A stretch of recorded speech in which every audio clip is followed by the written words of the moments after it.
अस्सलाम वालेकुम दोस्तों, हम देख रहे हैं 9 स्पोर्ट्स। चलें जी, कल जिस तरह से अख्ताम हुआ पाकिस्तान इंग्लैंड टेस्ट सीरीज़ का, इबरतनाक शिकस्त अपने होम ग्राउंड में 3-0 से वाइट फश किया इंग्लैंड ने यहाँ पे पाकिस्तान को।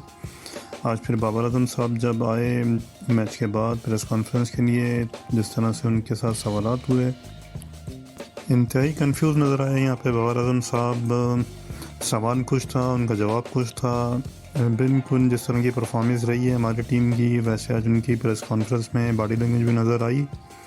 काफ़ी डिसहार्ट भी वो लगे और इस तरह से अपनी टीम को डिफेंड करने की नाकाम वो कोशिश भी करते रहे। जब उनसे सवाल किया गया उनकी कप्तानी के बारे में, तो उनका यही कहना था कि वो प्रेशर सिचुएशन में एंजॉय करते हैं और कप्तानी से उनकी बैटिंग में कोई फ़र्क नहीं आ रहा है। बाबर साहब, आपकी बिल्कुल कप्तानी में आप ज़रूर एंजॉय भी करते होंगे और आपकी बैटिंग में इसका फ़र्क नज़र भी नहीं आ रहा है, लेकिन इम्पैक्ट जो आपकी कप्तानी का है वो पूरी टीम की शिकस्त की सूरत में पाकिस्तान को मुसलसल उठाना पड़ रहा है। तो इसके लिए ज़रूर सोचना पड़ेगा बाबर आजम को ख़ुद भी और हमारी जो टीम मैनेजमेंट है उसको भी, जो किस किस्म के फ़ैसले कर रहे हैं। उसके बाद जब उनसे सवाल किया गया कि इस सीरीज़ के लिए आपकी स्ट्रेंथ क्या थी, तो कल जिस तरह से मैंने अपनी वीडियो में कहा था कि बॉलिंग लाइन तो हमारे पास थी ही नहीं और ये टेस्ट सीरीज़ अगर हारें तो अपनी बॉलिंग लाइन से नहीं, अपनी बैटिंग लाइनअप की वजह से हारे हूँ, जिसका आज एक्सेप्ट किया बाबर आजम साहब ने कि जी बिल्कुल हमारी स्ट्रेंथ बैटिंग थी और लेकिन हमारे बैट्समैन उसमें कामयाबी हासिल नहीं कर सके प्लान में, और बहुत अच्छे मौके भी आए इस पूरी सीरीज़ में, लेकिन वहाँ पे अपने मौके ज़ाया किए, इस वजह से शिकस्त बनी। बिल्कुल बाबर आजम साहब सही कह रहे हैं कि शिकस्त की वजह उनकी बैटिंग लाइन ही बनी है, लेकिन इस बात का भी ख्याल रखना चाहिए बाबर आजम साहब को कि जिस T20 फॉर्मेट में, जिस वनडे फॉर्मेट में हमारी बैटिंग लाइन खेलती है वही हमने उठा के टेस्ट मैच में डाल दी है। हालांकि ये बहुत अच्छे से मालूम है कि टेस्ट मैच एक बिल्कुल डिफरेंट गेम है और उसको बिल्कुल साउंड प्लेयर चाहिए होते हैं, जो उनका फुटवर्क अच्छा हो, जिनके पैशन अच्छे हों, जिनको विकेट पे ठहरना आता हो। और उसकी सबसे बड़ी मिसाल बाबर आजम की ने जो सिलेक्शन सरफराज अहमद की ना करते हुए की है, उसकी अजीब व गरीब उन्होंने आर्गूमेंट भी ये दिया कि हम चाह रहे थे कि अपनी बेस्ट 11 खिलाएं, इस टीम को कंटिन्यू करें इस इंग्लैंड की सीरीज़ के लिए। तो यहाँ पे मज़ीद उनका ये कहना था क्योंकि मोहम्मद रिजवान कंटिन्यू टीम के साथ परफॉर्म करते हुए आ रहे हैं, इसी वजह से उनको टेस्ट स्क्वाड में भी शामिल किया गया और इसी वजह से सरफराज को शामिल नहीं किया गया कि वो डोमेस्टिक सीज़न खेल कर आ रहे थे। तो भाई जिसका डोमेस्टिक में परफॉर्मेंस थी, जिसने परफॉर्म कर किया है मुस्तकिल, आपको उसमें टीम में इंक्लूड करना था ना। ठीक है, आपने एक मैच खिला दिया रिजवान को, दूसरा टेस्ट मैच खिला दिया, तीसरे और आखिरी टेस्ट मैच में तो उसको मौका दिया जा सकता था सरफराज को, जब ऑलरेडी आप सीरीज़ हार चुके थे। यहाँ सरफराज भी टेस्ट हो जाते आपके लिए किस किस्म की परफॉर्मेंस है सरफराज की, और कम से कम उसको भी, रिजवान को भी थोड़ा सा अपने आप को आराम देने का मौका मिलता, जिस तरह से मुस्तकिल 4 इनिंग में फ्लॉप हुए थे। लेकिन नहीं, यहाँ पे तो एक ज़िद है, हरदर्मी और कुछ नहीं है, और वही काम किया बाबर आजम साहब ने। इमाम उल हक जो परफॉर्मेंस देते हुए आए हैं, उसके बाद वो अनफिट हो गए, उसके बाद वो टीम में शामिल नहीं रहे। शाम मसूद जब उनका बेस्ट टाइम था टेस्ट मैच खेलने के लिए, तो उनको फिर T20 में सिलेक्शन कर दी गई। तो ये तो हमारे पास हाल हैं सिलेक्शन के, जब परफॉर्मेंस आपकी एक फॉर्मेट में प्लेयर दे रहा होता है तो उसको उसमें मुंतखब करते नहीं है, उसके बाद उसको दूसरे फॉर्मेट में मुंतखब कर लिया जाता है। रह गई इब्रार की बात, तो इब्रार कामयाबी सिर्फ इसी वजह से मिली कि वो बिल्कुल नया बॉलर था, और जिस तरह से फिर आखिरी मैच की आखिरी इनिंग में जिस तरह से धुर्रे मारे हैं वहाँ पे इंग्लैंड के बॉलर्स ने, तो सिर्फ 2 टेस्ट मैच में उन्होंने तो पिक कर लिया था इब्रार को। और यहाँ पे तो मुझे ये बात समझ में नहीं आती है, 3 टेस्ट मैच की 8 इनिंग में हमारे प्लेयर्स को अभी तक यही समझ में नहीं आई किस किस्म की बॉलिंग लाइन है इंग्लैंड की और किस तरह से उनके खिलाफ हमने जाना है। तो ये हाल था हमारी बैटिंग लाइन की प्लानिंग का। तो ये बातें इस तरह की करते हैं जो बिल्कुल सर से गुजर जाती हैं।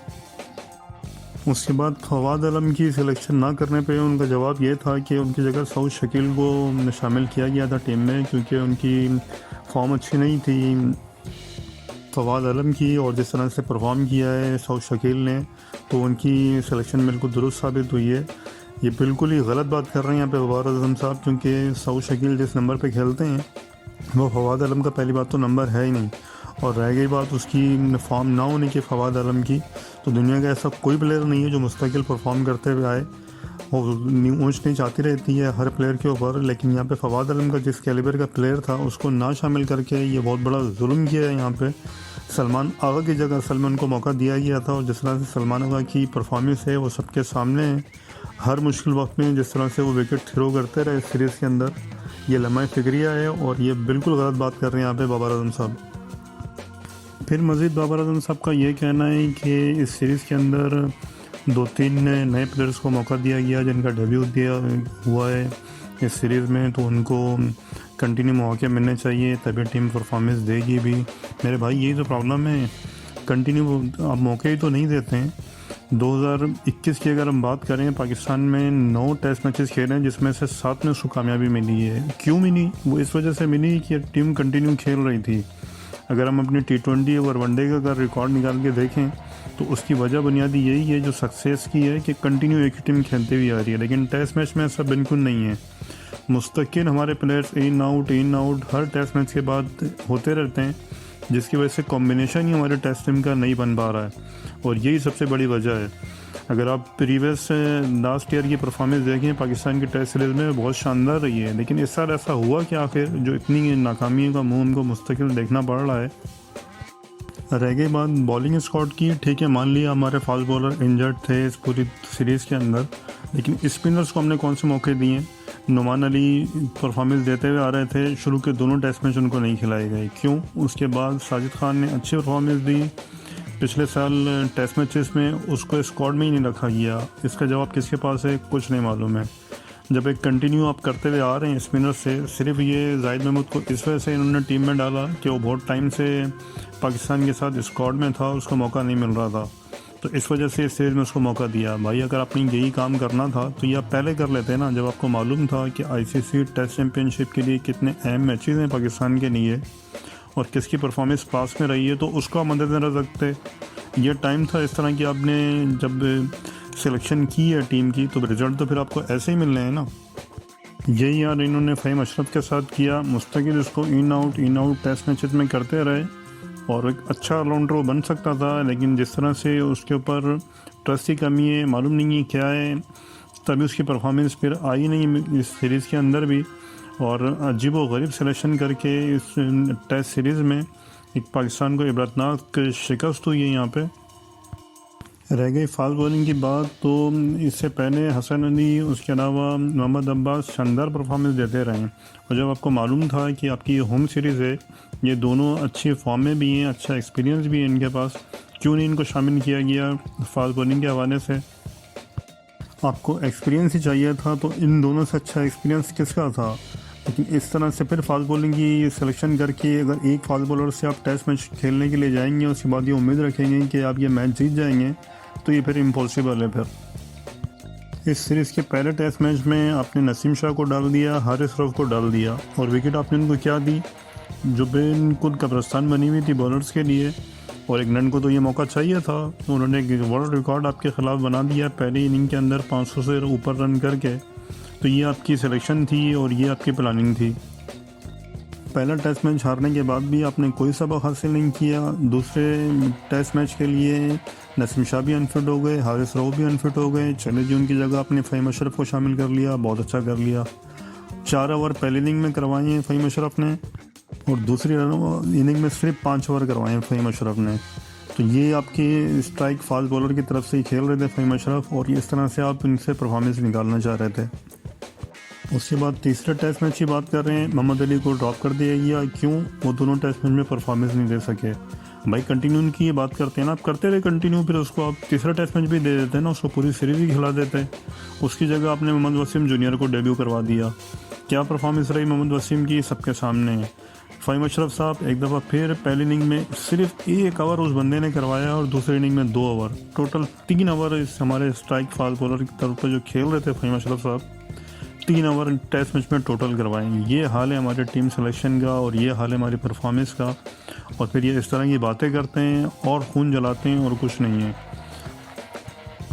यार बात सीधी सी बात यही है कि ये जिस तरह की परफॉर्मेंस और जिस तरह की प्लानिंग और जिस तरह की हमारी टीम मैनेजमेंट है, इसके ऊपर ठीक ठाक ऑपरेशन क्लीन अप करने की ज़रूरत है, तभी हमारी टेस्ट टीम खड़ी हो सकती है, नहीं तो ये बहुत मुश्किल है कि हमारी टेस्ट टीम इस काबिल हो सके। डोमेस्टिक की जिस तरह के मैचेस खेले जाते हैं, जिस तरह की विकेटें दी जाती हैं, जिस तरह से परफॉर्मेंस होती है, उसके बाद नेशनल टीम में जिस तरह से सिलेक्शन होती है इन खिलाड़ियों की, ये बहुत बड़ा एक नमा फ़िक्रिया है हमारी तमाम टीम मैनेजमेंट के लिए। जब तक हम अपनी बेसिक के ऊपर ठीक नहीं करेंगे और उसकी कोशिशें नहीं करेंगे, डोमेस्टिक में किस किस्म की परफॉर्मेंस आ रही है, किस किस्म की विकेटें तैयार हो रही हैं, किस किस्म के प्लेयर हमारे डेवलप वहाँ पे हो रहे हैं, असल तो वहीं से हमने स्टॉक लेना है ना। जब हमारा वही ठीक नहीं होगा तो किस तरह से फिर ये बड़े इंटरनेशनल मैचेस में आके हमारे खिलाड़ी परफॉर्म भी कर सकते हैं। असल जो इशू है वो हमारा डोमेस्टिक का ही है। जब तक उस निज़ाम को हम ठीक नहीं करेंगे तो इस तरह की दौड़ फिर हमको मिलती रहेगी और इसी तरह से हम हर मैच हारने के बाद मातम करते रहेंगे।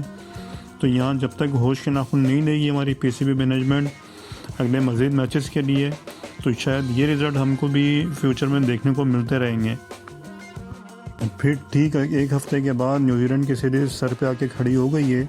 देखते हैं किस किस्म की प्लानिंग करते हैं, किस किस्म की टीम सिलेक्शन करते हैं। ये तो अब आने वाली टेस्ट मैच की सीरीज़ बताएगी न्यूजीलैंड के ख़िलाफ़। लेकिन जिस तरह से ये अभी तक ये हरकतें में करते हुए आए हैं, कुछ लगता नहीं है इनसे कि मज़ीद अच्छा करने जा रहे हैं। 6 महीने का टाइम मिला था ऑस्ट्रेलिया से होम सीरीज़ जब हम हारे थे, तो उसके बाद इंग्लैंड के ख़िलाफ़ हमारी ये प्लानिंग थी और ये हमारी टीम सिलेक्शन थी। अब एक हफ़्ते में ये क्या उखाड़ेंगे ये तो आने वाला टाइम ही बताएगा। चलें जी, देखते हैं किस किस्म की अब ये परफॉर्मेंस लेकर आते हैं न्यूजीलैंड के ख़िलाफ़। उम्मीद है आज आपको वीडियो पसंद आई होगी। प्लीज़ चैनल को लाइक कीजिए, शेयर कीजिए, सब्सक्राइब ज़रूर कीजिए।